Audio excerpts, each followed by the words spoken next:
நமஸ்காரம். 1000 நாமங்கள் 1000 கதைகள் 499வது திருநாமம் ஞானகம்யாய நமக.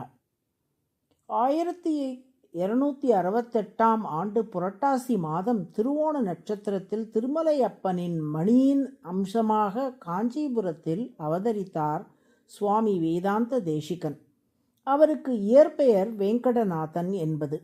தேசிகனுக்கு 5 வயது இருக்கும்போது அவரது தாய் மாமானான அப்புள்ளார் என்பவர் தன் மருமகனை பார்ப்பதற்காக அவரது இல்லத்துக்கு வந்திருந்தார். 5 வயது தேசிகனை கொஞ்சிவிட்டு காஞ்சிபுரம் வரதராஜ பெருமாள் திருக்கோவிலுக்கு புறப்பட்டார் அப்புள்ளார். மாமா, எங்கே போகிறீர்கள் என்று கேட்டார் தேசிகன். குழந்தாய், அத்திகிரி வரதர் சந்நிதியில் நடதூர் அம்மாள் என்ற மகான் ராமானுஜரின் ஸ்ரீபாஷ்யத்தை விளக்கி வருகிறார். அவரது விளக்க உரையை கேட்க செல்லுகிறேன் என்றார் அப்புள்ளார். நானும் வருவேன் என்று அடம் பிடித்தார் தேசிகன். 5 வயது குழந்தையான உனக்கு ஸ்ரீபாஷ்யம் புரியாது என்றார் அப்புள்ளார். ஆனால் தேசிகன் வந்தே தீருவேன் என்று சொல்லிவிட்டார். வேறு வழி இல்லாமல் தேசிகனையும் தம்மோடு வரதராஜ பெருமாள் கோவிலுக்கு அழைத்துச் சென்றார் அப்புள்ளார். நடதூர் அம்மாள் ஸ்ரீபாஷ்ய விளக்கங்களை வழங்கி கொண்டிருக்க நடுவே 5 வயது பாலக தேசிகனோடு அப்புள்ளார் நுழையவே தேசிகன் முகத்தில் இருக்கும் பொலிவை பார்த்து அங்கிருந்தோர் அத்தனை பேரும் மயங்கிவிட்டார்கள். உரையாற்றி கொண்டிருந்த நடதூர் அம்மாளும் தான் விட்ட இடத்தை மறந்து விட்டார். கேட்டுக்கொண்டிருந்த சிஷ்யர்களும் மறந்துவிட்டார்கள். எல்லோரும் பிரமிப்புடன் தேசிகனையும் அப்புள்ளாரையுமே பார்த்து கொண்டிருக்க, ஏன் மாமா எல்லோரும் விழிக்கிறார்கள் என்று அப்புள்ளாரிடம் கேட்டார் தேசிகன். சொற்பொழிவு நடைபெற்று கொண்டிருக்கும் போது நடுவில் போனால் இப்படித்தான் கவனம் சிதறும். நாம் நடுவில் வந்துவிட்டோமல்லவா, அதனால் எங்கே நிறுத்தினோம் என்று தெரியாமல் விழிக்கிறார்கள். தவறு நம்மீது தான் என்றார் அப்புள்ளார். தேசிகன் சிரித்து கொண்டே, இதுதானா பிரச்சனை?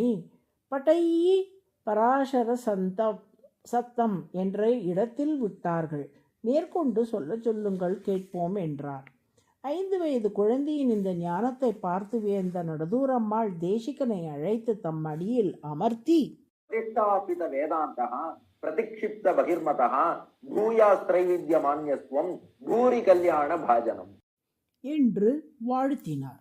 நீ வேத நெறியை நன்கு நிலைநாட்டி சான்றோர்களால் கொண்டாடப்படுபவனாக மங்களங்கள் எல்லாம் நிறைய பெற்றவனாக விளங்குவாய் என்பது இந்த ஸ்லோகத்தின் கருத்து.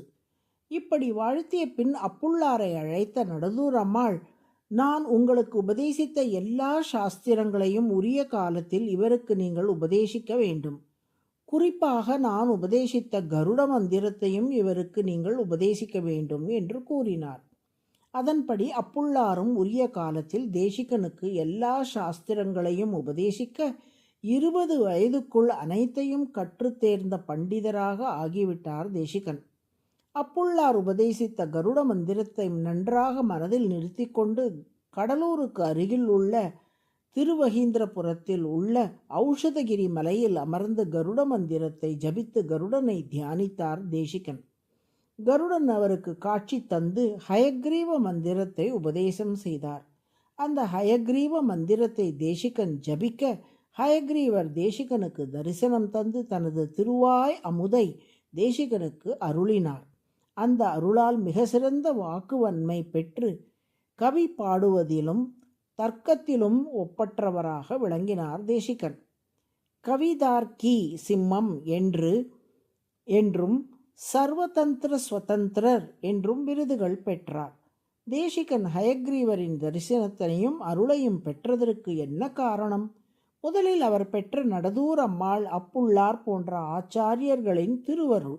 அதைத் தொடர்ந்து அவர் செய்த கருட மந்திர ஜபமும் ஹயக்ரீவ மந்திர ஜபமும். இப்படி குருவின் அருளோடு இறைவனை முறைப்படி தியானிப்பதற்கு பரவித்யை என்னும் ஞானம் என்றும் பெயர்.